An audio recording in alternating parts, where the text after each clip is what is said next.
Həkim Allah'ı söversen eyle dermanım həkim. Həkim Allah'ı söversen eyle dermanım həkim. El mənmiyyətə sənin bilginən çarəm həkim.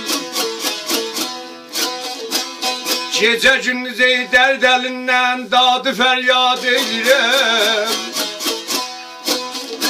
Çərxi dönmüş içilibdi zəhri vəramın həkim. Elə çərxi dönmüş içilibdi zəhri vəramın həkim.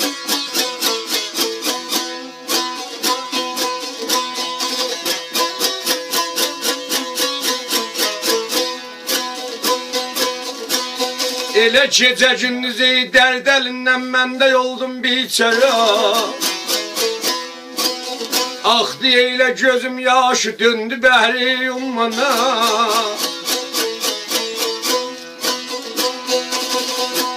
İstəyəm eylə yaradanımdan dərdimə yesin şəfa.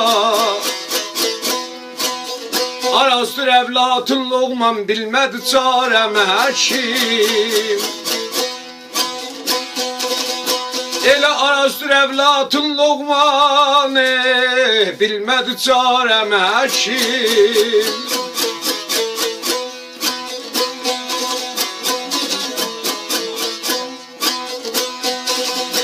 Elə yey bir vəfa dünya yoxmuş səndə vəfa.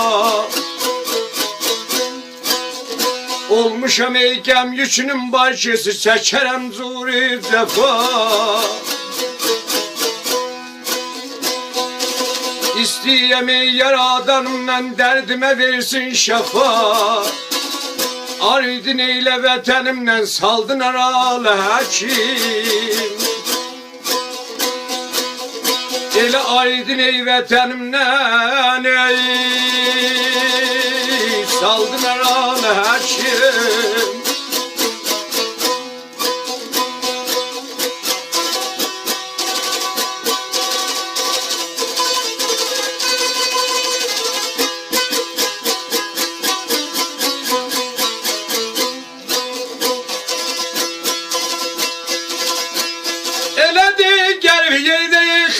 Düştüm ben de yoldum biçara.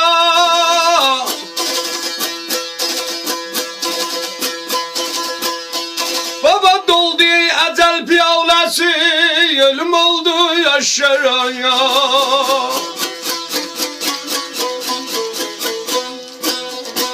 Ama ben müslünün ey erzahalın yetirin azdı yara. Ağlasın ey anam bacım ölsün qarəm həkim. Elə ağlasın anam bacım ey ölsün qarəm həkim.